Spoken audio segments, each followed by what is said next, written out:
A Bíblia valida a ideia de que praticantes de feitiçaria na Cananéia, com a ajuda de espíritos demoníacos, podem de fato abrir um portal para o submundo e convocar entidades que nele residem. No livro de 1 Samuel, o rei Saul, ele vai atrás de uma bruxa em Endor para chamar o profeta morto, para que ele pudesse consultá-lo. Não havia dúvida se ela realmente poderia fazer isso ou não. Nenhuma surpresa quando ela realmente fez a feitiçaria cananeia. Foi eficaz, e é por isso que foi tão difícil extirpar de Israel. Mesmo sendo uma ofensa capital punível com a morte, existem ocultistas que têm a capacidade de se comunicar com outras entidades dimensionais de outros mundos. Isso é um fato bíblico. Se isso for verdade, então existem aqueles que também podem se comunicar de alguma forma com a mente de gigantes mortos. Eles estão em algum tipo de êxtase, eles têm alguma capacidade onde a matéria das ondas cerebrais, para um termo, passa melhor e vai oscilando em torno de sua presença. É por isso que tanto das cavernas há lugares únicos ao redor do mundo que foram construídos sobre os topos dos túmulos dos gigantes, porque os curandeiros, como os nativos, os chamavam. Eles nos disseram em nossa viagem mais recente que eles ainda estão em comunicação com essas entidades.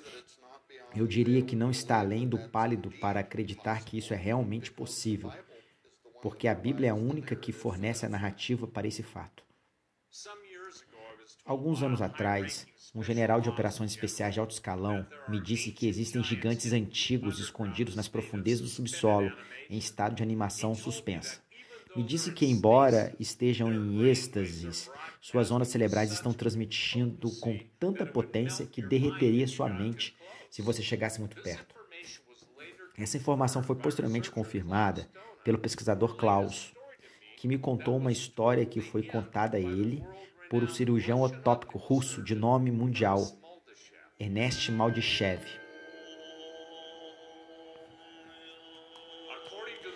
De acordo com a história do monge tibetano, levou o Dr. Mudeship em uma caverna na montanha do Himalaia, onde um antigo gigante estava suspenso.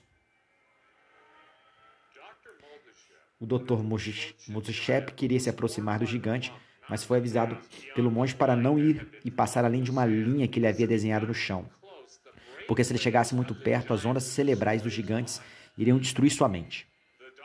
O médico imaginou que o monge estava exagerando e cruzou a linha, de qualquer maneira. Mas o monge teve que imediatamente puxá-lo de volta à segurança, porque sua cabeça começou a doer tanto que parecia que ia explodir. Um dos aspectos mais negligenciados da profecia do fim dos tempos é a ideia de que os gigantes vão voltar para a terra, vão ressuscitar dos mortos. Mas a famosa passagem de Isaías, capítulo 13, refere-se à Babilônia como sendo totalmente destruída. Ele diz que a visão que Isaías, filho de Amós, teve contra a Babilônia: ergue um estandarte na montanha, de a planície, exalta a voz para eles, acenem com a mão, abra os portões, ó governantes. Eu dou o comando e os trago. Gigantes estão vindo para cumprir minha ira. O retorno dos gigantes não é só profetizado na Bíblia, mas aparece consistentemente em um tema do fim dos tempos em muitas culturas antigas, em toda a Terra, incluindo entre os nativos americanos que realmente acreditam que os gigantes que habitam o submundo vão emergir no final dos tempos durante um período de grande tribulação.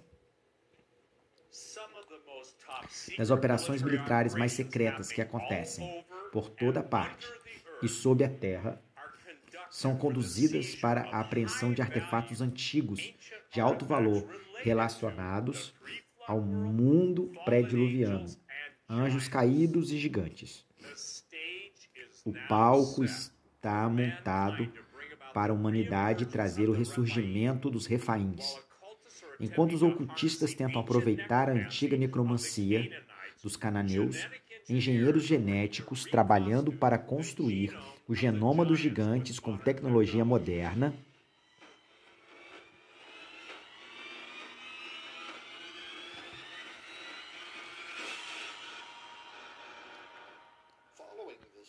após a Segunda Guerra, lá no Iraque, eu estava na costa com George Nori.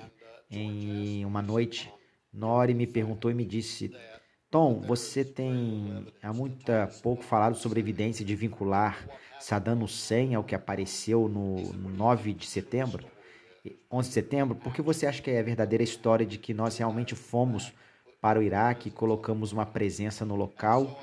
E então eu disse: bem, há muitas teorias em torno disso, Jorge, mas alguns acreditam que nossas guerras foram feitas porque precisávamos estabelecer uma presença por lá. Por isso criamos uma bandeira falsa para invadir o Iraque, este país soberano. Outros acreditam que fomos lá por causa do petróleo e por isso as grandes famílias petrolíferas, os, os interessados no dinheiro, queriam invadir o Iraque para estabelecer uma presença lá. Mas havia aqueles que acreditavam nisso porque Saddam Hussein se considerava um Nabucodonosor ressuscitado e gastou literalmente dezenas de milhões de dólares reconstruindo partes da antiga Babilônia, que em todas as suas escavações talvez tivesse encontrado algo que a inteligência americana estava ciente e que havia criado um pretexto para que pudéssemos invadir o Iraque para tomar posse desses artefatos. Agora, isso soa como uma teoria da conspiração. E eu estava no programa de rádio da Costa a Costa, com George Nori, sem saber o que estava acontecendo.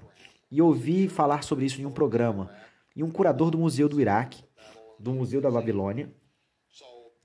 Então, acabou o programa, eu desliguei o telefone e estava preparando para desligar o computador. E o meu computador apita, que tem um e-mail. E eu olho para cima, é o e-mail do curador do Museu Babilônico. Ele queria que eu soubesse do que estava a falar. Era absolutamente verdadeiro, que tinha os Estados Unidos e o Iraque para capturar algo que Saddam Hussein desenterrou das planícies de Sinar. Então verifiquei o e-mail e, em vez de usar o link deles, fui ao Google e digitei o Museu Babilônico para ter certeza que tinha o site oficial. E eles me convidaram para usar uma barra para uma página administrativa dentro do museu. E eles me deram uma senha. E eu usei. E tentei de fato. E funcionou. E abriu. E eu fiquei impressionado com o que eu vi nestas páginas. Literalmente centenas e centenas de fotos do primeiro dia em que os Estados Unidos colocaram tropas no Iraque. Nós voamos em um helicóptero de transporte com um bando de fuzileiros navais que se encontraram no Museu Babilônico com o embaixador dos Estados Unidos, que estava tirando essas fotos. Eu tenho uma câmera, é só clicar e ficar clicando, literalmente, sai fotos por segundos. E assim eu pude seguir o rastro do embaixador. E havia uma mulher tradicional com a cabeça enrolada com pano e que estava do lado do Museu Babilônico. E eles seguiram ela para dentro do museu e foram para uma grande porta na parte de trás do museu. E ela abriu essa porta e uma escada muito larga que desce para uma sala secreta que fica por baixo do Museu do Iraque. E os fuzileiros todos desceram e nesses caixotes havia grandes caixotes em salas 3, 4 vezes maiores que um caixão humano adulto em tamanho normal. Talvez mais de metros e metros de altura do chão, 1,5 metro de altura do chão. Os fuzileiros navais chegaram e começaram a estourar as tampas com pé de cabra.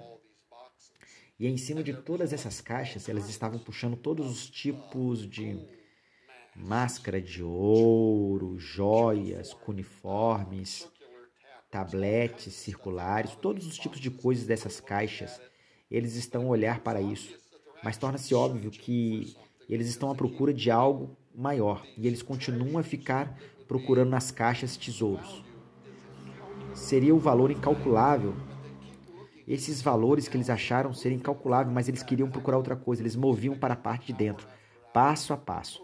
E ele tirava foto após foto. E eu estou totalmente exausto. E finalmente eles chegam ao fundo desta sala subterrânea. E essas caixas muito grandes, Eles abrem a tampa e agora eles não tinham nada.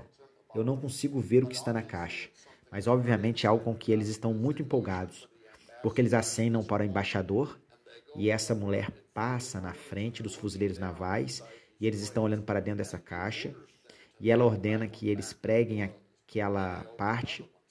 Então eles abrem outra coisa e todos eles estão no fundo da sala, perto da parede do fundo. Os fuzileiros são todos trazidos e eles contornam com esses caixotes gigantes e eles carregam e sobem as escadas até o helicóptero de transporte. Todos estão sorrindo sobre algo que eu não sei o que está acontecendo. Eu não tenho ideia do que estava na caixa. Porque, do contrário, os outros capacetes e joias, todos esses outros artefatos, seja lá o que fosse eles, não tiraram daquela caixa. Será que era resto de gigantes? Era talvez os restos de Nimrod? Era algum tipo de tecnologia angelical? Eu não sei, só posso especular.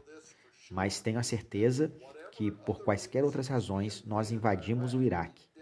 Nós definitivamente fomos lá no primeiro dia quando colocamos tropas no chão, para descer ao fundo do museu de Bagdá e carregar enormes caixotes para fora do fundo daquele museu, que tinha sido escondido por Saddam Hussein. Felizmente, muito tempo depois desse evento, a minha casa e o meu computador com todas as imagens foram queimadas, até o chão, em circunstâncias um tanto curiosas. Eu estava na minha casa e ouvi uma série de estalos. Fui tentar localizar de onde vinham os estalos e vi fogo atravessando a parede da minha casa. E num período de tempo muito curto, a casa queimou até o chão e perdi aquele computador e tudo que estava nele. Durante a expedição na Sardenha, ouvi rumores de um mercado negro profundo que existe em todo o mundo. O tráfico de artefatos arcanos, incluindo os ossos de gigantes e os tesouros associados a eles. Os sardos brincam que as pessoas mais ricas da ilha são arqueólogos, porque é de conhecimento geral que muitos dos artefatos inestimáveis das ruínas da ilha desapareceram no mercado negro, onde são vendidos a representantes de proeminentes praticantes do ocultismo, incorporados ao mais alto escalão da sociedade, incluindo políticos de alto nível em todo o mundo e eminentes clérigos do Vaticano. O encobrimento global de gigantes não é apenas alimentado por ideologias hostis à cosmovisão bíblica. Também é alimentado por bilhões de dólares em artefatos e tesouros descobertos entre os ossos dos gigantes, que nunca vêm à luz do dia. Os antigos gigantes, tanto pré-diluviano quanto pós-diluviano, estamos de posse de conhecimento e de tecnologia avançadas, que são cobiçadas por praticantes do ocultismo e colecionadores de antiguidade, mas também por militares em uma corrida armamentista genética de super-soldados. Essa ideia vem aumentando nos bastidores. Por muitos anos, os complexos militares das nações do primeiro mundo estão buscando ativamente o desenvolvimento de máquinas de combate super-humanas. Há um mercado negro multibilionário para DNA extraível de tecido e de ossos de gigantes mortos. Engenheiros genéticos militares estão tentando isolar os genes angelicais que os gigantes herdaram dos seus pais, os anjos caídos, e desvendar os segredos de sua força, de tamanho e capacidades sobrenaturais.